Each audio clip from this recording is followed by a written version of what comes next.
Баршамызға Алланың сәлемі мен рахмы болсын достар. Бүгін мен сіздерге осындай екі жақты қажекейдің тігі үлгісін көрсететін боламын. Менде штапель және велюр матасыз, ал сіз өзіңізге осындай маталарды сатып алып тіксеңіз болады. Ең алдымен лекала сызу үшін өлшемімізді аламыз. Ең алдымен бізге бар жоғы 8 өлшем қажет. Мына жерге жазып қояйын. Бар жоғы көріп жатырмын. 8 өлшем қажет. Тек қана. Ал біріншісі ШП, ширина плечи деп аталады. Ол иығымыздың ұзындығы. Мына жерге түсінікті болу үшін жазып қояйын. Иық ұзындығы. Иығымыз мына жерде мойын жағымызда, мына жерде мойынның біткен жерінде, мына жерде сүйек болады, сол жерден бастап мына жерге дейін иығымызды өлшейміз. Иығымызды сантиметрмен өлшейміз. Мына жерден бастап мына жерге дейін неше сантиметр. Өзімдікін өлшесем, мына жерде менде 11 сантиметр шығып тұр. Мына жерге жазамыз 11. Екіншісі охват груди. Ол біздің кеуде айналымыз. Естеріңізде болса, алдыңғы видеода КА кеуде айналымы, БА бел айналымы, БОА бөксе айналымы деп берілген болатын. Мынау охват груди деген кеуде айналымы, яғни біздің кеудеміз. Мына жерден бастап, мына артынан қараймыз, өлшейміз, мына неміздің үстінен өлшейміз да, ар жағынан сантиметркамызды аламыз, өзіміздің артымыздан бастап былай айналдырып өлшейміз. Мынаның үстімен мына жерден өлшеуге болмайды, немесе астынан өлшеуге болмайды. Дәл осы төсіміздің ұшымен бірге өлшейміз. Бір саусақ қалдырамыз. Қазір мен өзімдікін өлшеп көрем.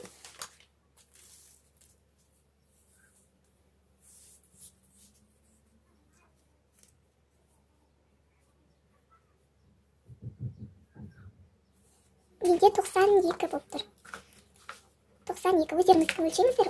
Жаңағы нені алып алып, өлшейміздер мына жерден бастап, мынаның үстімен, сосын бір саусақ қалдырып, осылай өлшейсіздер. 92 шықты менде. Менің размерім 46 размер. Ал үшіншісі охват талия. Охват талия. Ол біздің бел айналымыз. Жазып қояйын. Бел айналымы. Беліміздің айналымыз. Мысалы, кейбір кісілерде белі, толық кісілерде белі қайсы екенін білінбейді. Ол мынау шынатақ бар ғой, мына жеріміз бар ғой, мына жеріміз. Сол жеріміз қай жер, жерге түсіргенде қай жерге түседі, сол жерден анықтауға болады мына жер. Немесе белімізге бір жіп байлап аламыз. Ең жіңішке жер ғой, белімізге жіп байлап аламыз. Сосын сол бойынша соның үстімен өлшейміз. Мына жерден бастап міне артымызға дейін өлшейміз. Қазір мен өзімдікін өлшеп көрейін.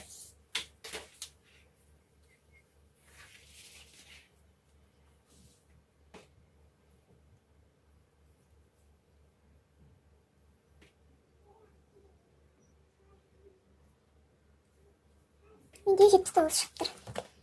79. Әркімдікі әртүрлі болады. 46 размер болса да, әркімнің иығы, төсі, бәрі бел айналымы әртүрлі болады. Ал төртіншісі бізде ОБ, охват бедер деп аталады. Ол біздің бөксе айналымыз. Бөксе айналымы. Егер түсініксіз болса, қазақша жазсаңыздар болады. Бөксе айналымы, кеуде айналымы, бел айналымы, кеуде айналымы, иық ұзындығы деп өзіңізге қалай түсінікті солай жаза беріңіздер. Бөксе айналымыз дегеніміз, біздің бөксеміз бар ғой, ең толық жерін аламыз жамбасымыздың артынан. Мысалы, мына жерден алып жатырмыз ғой, біздің жамбасымыз бар ғой, осындай артты. Сол ортасынан бастап мына жерден ең толық жерімізді аламыз. Қазір мен өзімді өлшеп көрсетейін.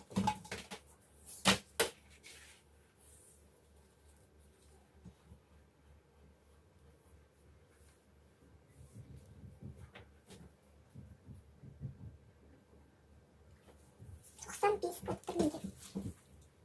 Мына жерге жазайын, 95 деп. 95. Енді бесіншісі бізде охват бедрдан кейін высота груди.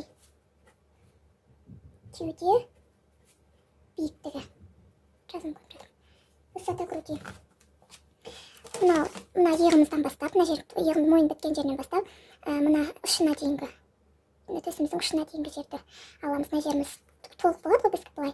И осының үстімен келеміз да, мына жерге ұшына дейін өлшейміз. Бұл біздің кеуде биіктігіміз. Мойынның біткен жеріне саламыз. Осылай келеміз да.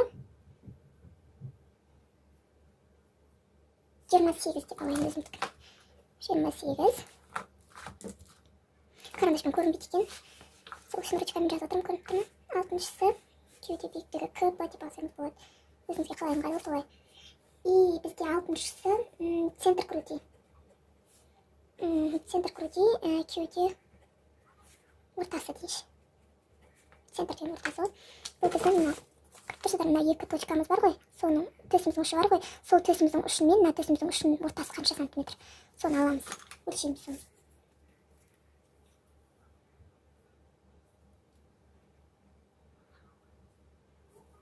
Менде 19 шығып тұр.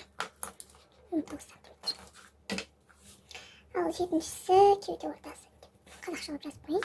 Жетіншісі бізде ДТС, ДТП. Бұл біздің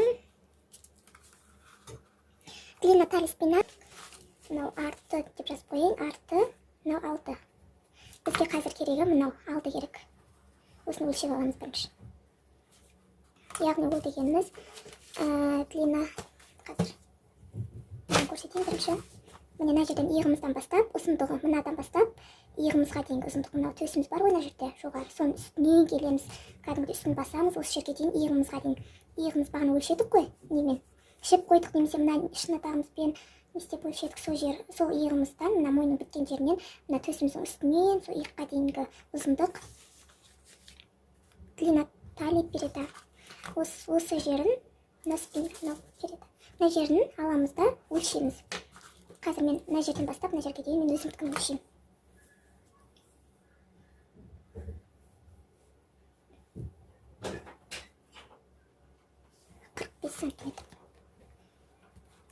Сантиметр дейін. Енді 8-ші длина изделия. Яғни ол ұзындығы, қажекейіміздің ұзындығы. Ұзындығы қажекей. Яғни біздің мына біткен жерінен, мына жерге дейін өлшедік қой жаңа, плюс қажекейіміздің ұзындығы қай жерге дейін өзіңіз білесіз. Мына жерге дейін алсаңыз, жамбасы жауып тұратын алсаңыз, осы жерге дейін немесе мына жерге дейін, немесе қысқа қылғыңыз келме, қалай қыласыз. Өз еркіңізде мына жерге дейін аласыз ба? Өзіңіз білесіз. Мысалы, мына жерге дейін алсам, осылай өлшеймін. Қанша болады? Мен қазір өлшеп көрейін. Примерно ұзындық өз қалауыңызша қоясыз ұзындығын. Мен мына жерге дейін алып тұрмын. Мына жерге дейін алып тұрмын. Менде 63 сантиметр болады. 63. Міне бар жоғы осы 3, 4, 5, 6, 7, оп-оңай осы 8 өлшеміңізді өлшеп алыңыз. Содан кейін мына ватманға бәрін лекалаларды екі жағын сызатын боламыз. Енді біз алдыңғы өлшеген өлшемдермен лекала сызатын боламыз. Ол үшін бізге формула қажет болады. Лекала екіге бөлінеді ғой лекаламыз. Лекала алты, артқы лекала, алдыңғы лекала екеуі екі болады. Сол үшін бізге формулалар қажет болады. Яғни бірінші формула бізде охват груди плюс 6 бөлу 4 қосу 2 тең. Охват груди бізде көрініп тұр ма? Охват груди кеуде айналым бізде 92, иә? Охват груди 92 қосу 6 жақшаны жабамыз, бөлу 4 қосу 2 тең. 92-ке 6-ны қоссақ 98, 98-ді 4-ке бөлсек 24-те 5 плюс 2 тең 26-да 5. 26-да 5. Мынау біздің алдыңғы лекала үшін формуламыз.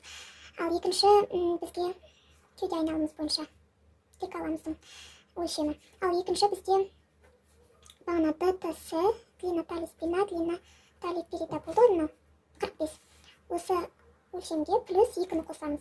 Тең. Бізде неше 45 па? 45 плюс 2 тең 47. Ал артқы лекаламызға мынандай өлшем қажет. Үштеп жаза берейін. Артқы охват груди, кеуде айналымы.